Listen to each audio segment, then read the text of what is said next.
বাংলাদেশে পার ক্যাপিটা যে পরিমাণ টয়লেট্রিজ কসমেটিক ব্যবহার করি, আমাদের পার্শ্ববর্তী একটা দেশের কনসিডারেশনে সেটা 1/3। এবং এটা আরও বড় হবে। আর আমরা দেখছি যে গত কয়েক বছর ধরে একটা কনসিস্টেন্ট গ্রোথ আমরা দেখছি, প্রায় ডাবল ডিজিটের কাছাকাছি এই ক্যাটাগরিটা বড় হচ্ছে।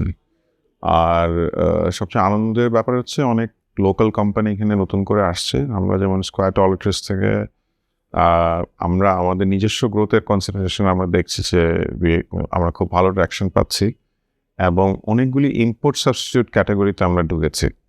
যেমন স্কয়ার থেকে সানস্ক্রিন এসছে, মায়া বলে একটা ন্যাচারাল ব্র্যান্ড, সেখানে ক্রিম, আমরা স্কিন কেয়ার আরও বেশ কিছু এক্সটেনশন করেছি। আমরা দেখলাম যে বাংলাদেশের মানুষ আসলে ঠিক ওই আগে যেমন ফরেন ব্র্যান্ড খুঁজতো সেই জায়গা থেকে আসলে বেড়ে আসছে। লোকজন কোয়ালিটি প্রোডাক্ট চায়, ভালো দামে চায়। তো এটা আমার কাছে মনে হয় যে এখানে আরও কম্পিটিশন আসতে পারে। কালেকটিভ কোনো আসলে ওরকম নাম্বার নাই, বাট আমরা এস্টিমেট করতে পারি যে এটা অ্যাপ্রক্সিমেটলি 30,000 কোটি টাকার একটা মার্কেট যদি আমরা ওভারঅল টয়লেট্রিজ কসমেটিক এবং আনুষঙ্গিক জিনিসগুলি ধরি। সো এটা অনেক বড়। যেমন আমাদের স্কয়ার টয়লেট্রিজে আমাদের গ্রুপে প্রায় 80,000 আমাদের সহকর্মী আছে, বাট স্কয়ার টয়লেট্রিজে প্রায় 4,000-এর বেশি সহকর্মী কাজ করে। তার মানে হচ্ছে এই ধরনের কোম্পানি যত আসবে, বড় হবে, আমরা অনেক এমপ্লয়মেন্ট করতে পারবো।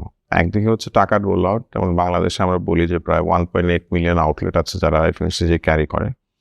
তার মানে হচ্ছে কি, মানে প্রায় 16 লাখ 18 লাখ দোকানদার আছে যারা আমাদের প্রোডাক্ট বিক্রি করে। সো সব মিলিয়ে অনেক বড় একটা জিনিস এখানে। আমাদের ম্যান পাওয়ার এটা নিয়ে যায়, কনজিউমাররা কিনে, অনেক ট্র্যাকশন, খুবই নেসেসিটি প্রোডাক্ট। মানে সাবান, শ্যাম্পু এগুলি ছাড়া তো আসলে জীবন চলবে না। এটা ইকোনমিক্যালি অনেক ইম্প্যাক্টফুল। সো আমরা সবসময় এক্সপেক্ট করি যে গভর্নমেন্ট এখানে অনেক ব্যবসা বান্ধব আরও পলিসি আসবে। যেমন আমাদের কিছু গ্রিভেন্স আছে, যেহেতু এটা মূলত ইম্পোর্ট নির্ভর, র মেটেরিয়ালটা প্রায় 92% ইম্পোর্ট করতে হয়। তো সেখানে টেনশনটা তৈরি হয় যে অনেক আইটেমের ক্ষেত্রে এখনও ডিউটি আসলে খুবই আনবিয়ারেবল লেভেলে আছে।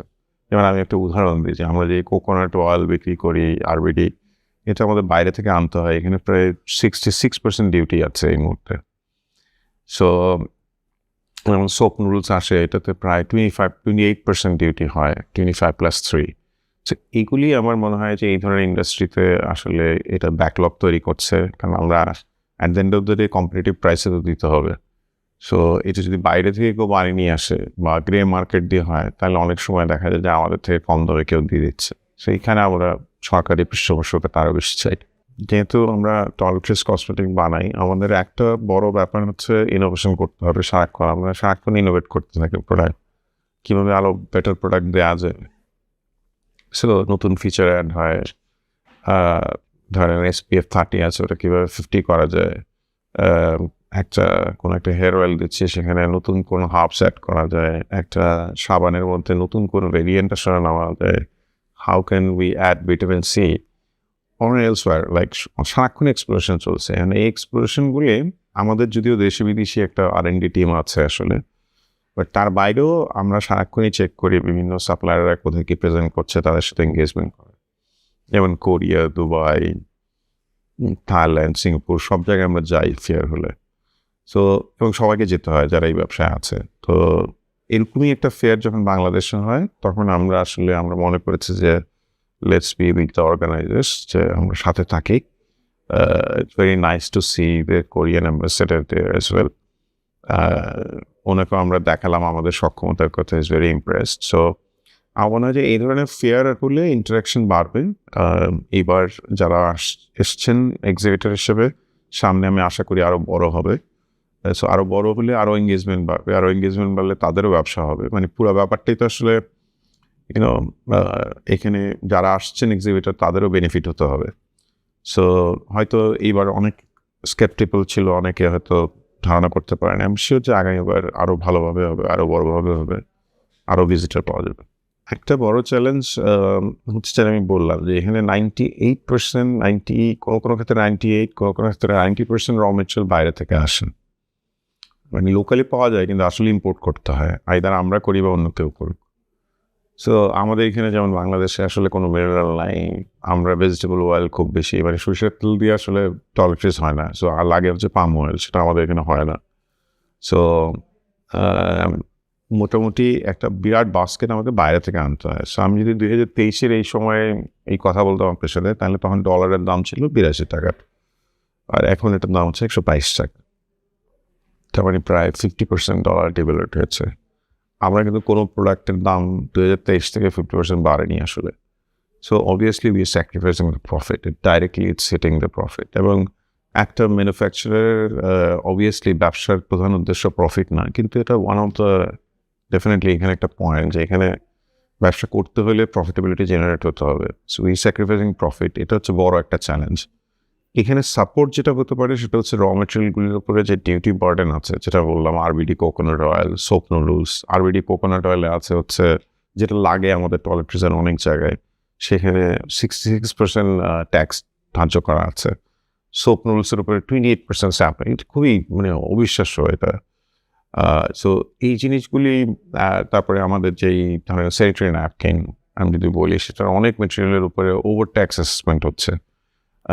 আমরা এই বছর প্রায় 5 কোটি টাকা অতিরিক্ত দিয়েছি এই জায়গায় ওভার ট্যাক্স অ্যাসেসমেন্টের জন্য। সো এগুলি বিরাট বার্ডেন আমাদের জন্য, কারণ এগুলি প্রফিটেবিলিটি ইম্প্যাক্ট করে, এগুলি প্রোডাক্ট প্রাইসিং রিজনেবল করার ক্ষেত্রে ইম্প্যাক্ট করে। সো আমার কাছে মনে হয় যে এই চ্যালেঞ্জগুলি ওভারকাম করতে হবে, বিকজ আমরা তো মানে আমরা কিন্তু ফরেন ব্র্যান্ডগুলির সাথে ফাইট করি। সো সক্ষমতা নিয়ে কোনো টেনশন নেই আসলে, আমরা পারি, কারণ আমাদের এখন একটা R&D টিম আছে, দ্য মার্কেট ইজ ওপেন। আমরা দুবাইতে আমাদের মাল যাচ্ছে, আফ্রিকাতে যাচ্ছে, মালয়েশিয়াতে যাচ্ছে, আবার ওই দিকের প্রোডাক্টও আসবে। বাট গভর্নমেন্টের কাছ থেকে বা ওভারঅল আমরা যে প্রোটেকশন আশা করি, যে যেমন ধরেন একটা হচ্ছে নকল প্রোডাক্ট থাকবে না, এটা খুব বেসিক, রাইট? গ্রে মার্কেটে অনেক প্রোডাক্ট আসে, ট্যাক্স না দিয়ে যদি ঢুকে যায় তাহলে ওরা অনেক কম দামে অপারেট করতে পারে। সো তখন আমরা একটা একটা ব্যাকফুটে চলে যাই। তারপরে হচ্ছে আমাদের রেগুলেশনের জায়গায় আমরা চাই যে এই নকল প্রোডাক্টগুলির উপরে আরও বেশি অভিযান হোক এবং স্ট্রিমলাইন হোক। ফরেন প্রোডাক্ট আসতেই পারে, ট্যাক্স ভ্যাট দিয়ে আসুক। আমাদের কাছে মনে হয় যে আমরা তো আসলে ফরেন ব্র্যান্ডগুলির সাথে ফাইট করি, মাল্টিন্যাশনাল প্রোডাক্টগুলির সাথে ফাইট করে আমরা বড় হচ্ছি। সো আমাদের কাছে মনে হয় যে ইকুয়াল একটা একটা প্লে এরিয়া থাকা উচিত। সেটা করার জন্যই আমরা এই সাপোর্টগুলি গভর্নমেন্টের কাছ থেকে চাই। হ্যাঁ, মানে যেটা বললাম যে মানে এক্সিবিশন না বলে আমরা এভাবে বলি যে ওখানে আসলে যারা সাপ্লায়ার তারা আসবেন, যারা বায়ার তারা আসবেন। তো আপনি যে কোনো মেলাতে যদি সেলার আর বায়ার আসে, ঠিকঠাক মতো আসে, তাহলে মেলা জমজমাট হবে। সেটা বাণিজ্য মেলা হোক আর সেটা একটা বৈশাখী মেলা হোক। সো কসমেটিকের যেহেতু ইনগ্রেডিয়েন্টগুলি নিয়ে কাজ করবে, সো ওখানে যেটা অবশ্যই ওই পার্সপেক্টিভে আমরা আরও বলতে পারবো যে ওখানে রাইট এক্সিবিটর আসতে হবে, আসলে অনেক ভালো হবে। আর আমরা বাংলাদেশের one of the leading toiletries হিসেবে, স্কয়ার টয়লেট্রিজ, আমি প্রিটি শিওর যে আমরা থাকতে চাইবো যে সময় এই ধরনের আয়োজন হয়, আমরা চাই থাকতে। সো আমি শিওর যে আমাদেরকে দেখা যাবে ওখানে।